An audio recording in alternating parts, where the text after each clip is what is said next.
오늘은 바벨론이 멸망할 수밖에 없는 죄, 바벨론이 멸망할 수밖에 없는 죄이라는 제목으로 말씀을 선고합니다.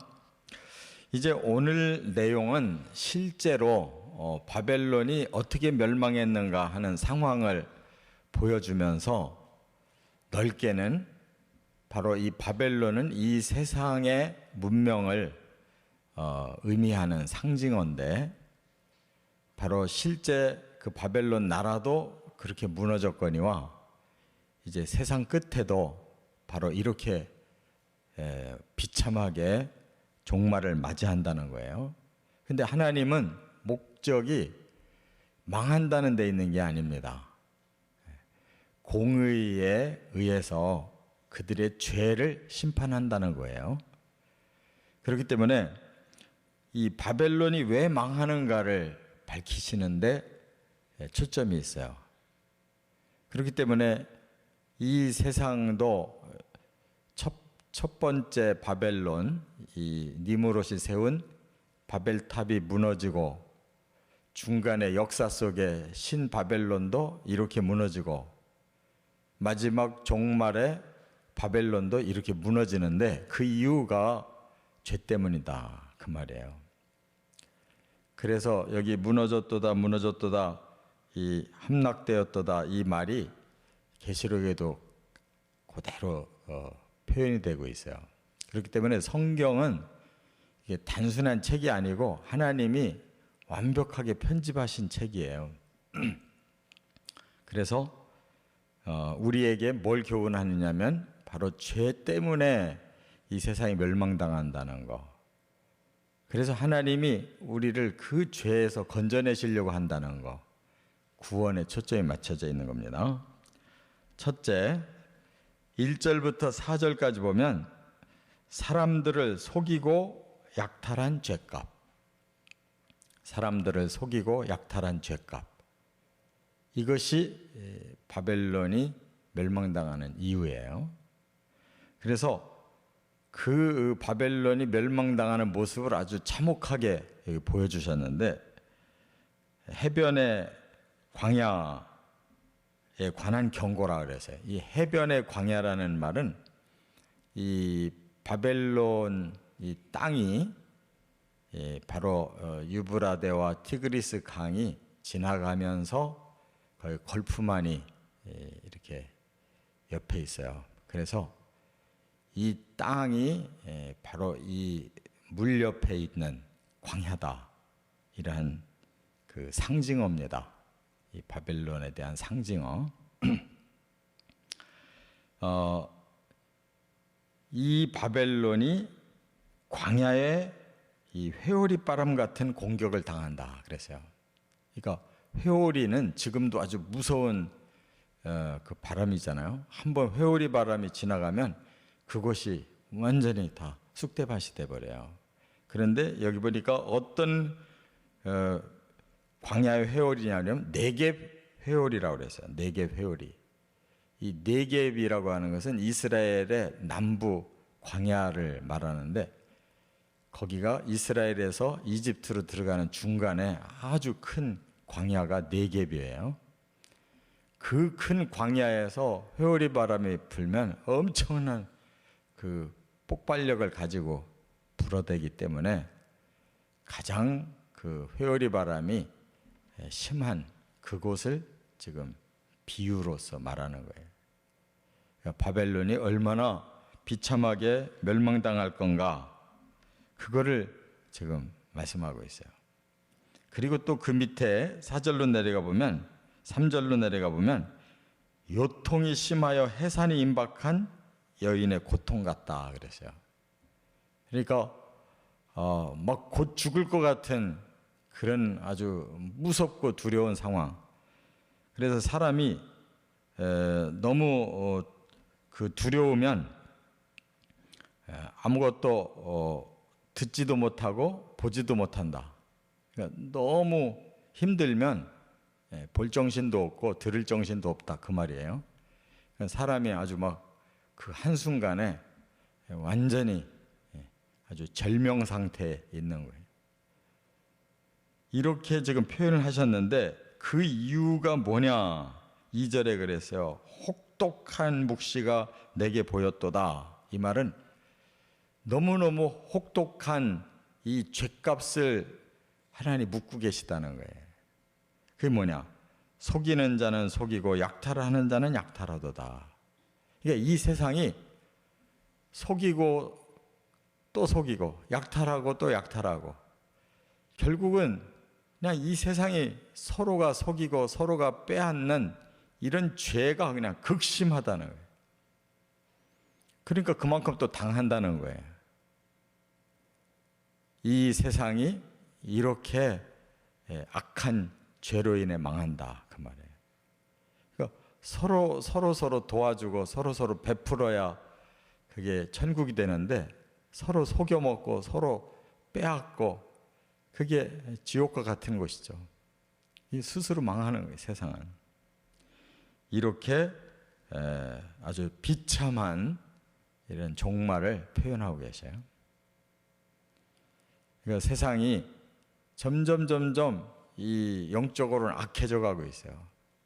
겉으로는 발전하고 뭔가 대단한 것이 되는 것 같은데 결국은 그것이 아무 소용이 없는 거예요.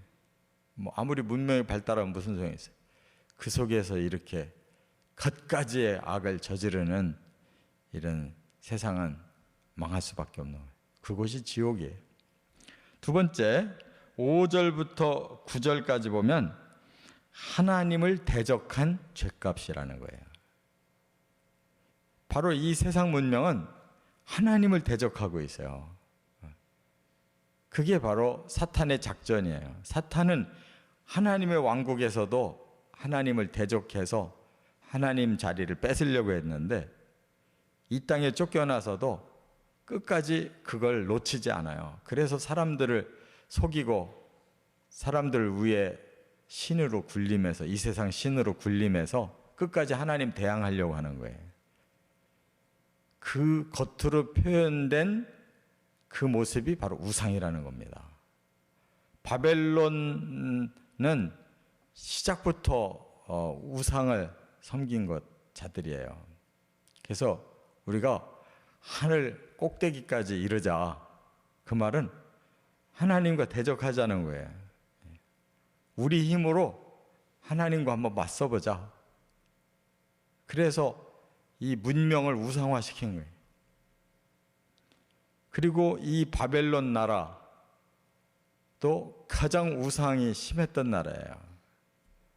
그래서 왕이 자기 신상을 만들어 놓고 그 앞에 다 절해라.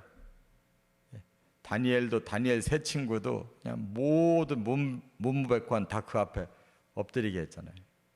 다니엘 세 친구가 나 그렇게 못합니다 하니까 그들을 사자굴에다가 집어넣고 풀무불에다 집어넣고 이렇게 박해한 자들이에요. 근데 종말에도 바로 사탄이 이 세상을 가짜 그리스도를 보내가지고 이 세상을 전부 휘어잡고 통치하려고 그래요. 그게 다 우상인 것입니다. 오늘 본문에 보니까 그 9절에 보니까 이렇게 말씀을 했어요. 하반절에 함락되었도다 바벨론이여 그들이 조각한 신상들이 다 부서져 땅에 떨어졌도다. 뭐가 진짜 함락이냐면 우상이 다 깨뜨려져 부서지는 게 함락이에요. 이 세상 문명도 가짜 신, 바로 사탄의 세력이 바로 하나님을 대적했기 때문에 이렇게 무너지는 거예요. 그런데 이 상황이 아주 급속도로 온다는 거예요. 여기 5절에 보니까 세상은 뭣도 모르고 이렇게 취해 있어요. 5절에 그들이 식탁을 베풀고 파수꾼 세우고 먹고 마시도다 그랬어요. 파수꾼 세워놨으니까 우리는 이 성 안에서는 염려가 없다, 걱정이 없다, 먹고 마시자.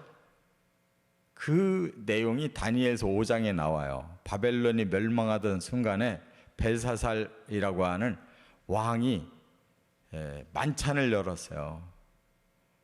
그리고 그 하나님의 성전 기구를 가지고 술잔으로 사용하면서 그러다가 벽에서 그 글씨가, 손으로 쓰는 글씨가 나온, 심판에 대한 글씨가 나온 거예요. 그날 밤에 그들이 급습을 당해 죽어요. 다 멸망해요. 바벨론은 그렇게 멸망당했습니다. 바로 그 상황을 여기 그대로 보여주고 있는 거고, 종말에도 마찬가지로 사람들이 평안하다, 살만하다, 지금이 최고다 이럴 때 갑자기 폭삭 망하는 거예요. 함락되는 거예요. 이렇게 성경은 여러 가지를 종합하고 있어요. 그렇기 때문에 하나님의 계획이고 하나님만이 하실 수 있는 일이에요. 이 세상이 너무너무 막 대단해 보이는데 그게 한순간에 함락되는 거예요. 무너지는 겁니다. 이렇게 하나님 앞에서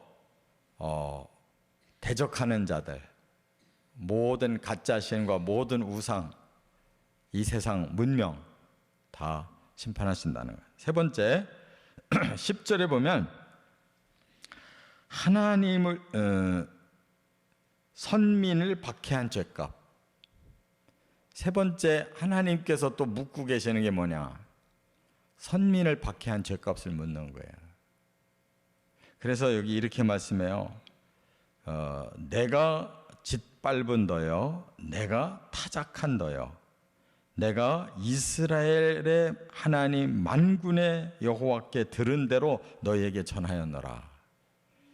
그 왜 이사야가 마지막 이 메시지가 뭐냐면, 내가 이스라엘의 하나님 만군의 여호와께 들었는데 그 하나님이 너희를 짓밟고 너희를 타작하겠다. 왜? 내 백성을 그렇게 했기 때문에. 내 백성을 짓밟고 내 백성을 타작한 죄값을 내가 너희들에게 치르게 하겠다. 이 선언이에요. 그래서 하나님의 목적은 바로 그 사탄과 악의 모든 세계를 이렇게 심판하고 당신의 선민을 살려서 구원해내겠다. 당신의 나라를 세우겠다. 이게 최종 목표예요. 이와 같이 이 세상에는 선과 악, 의와 불의, 거룩과 부정이 난무하고 있어요.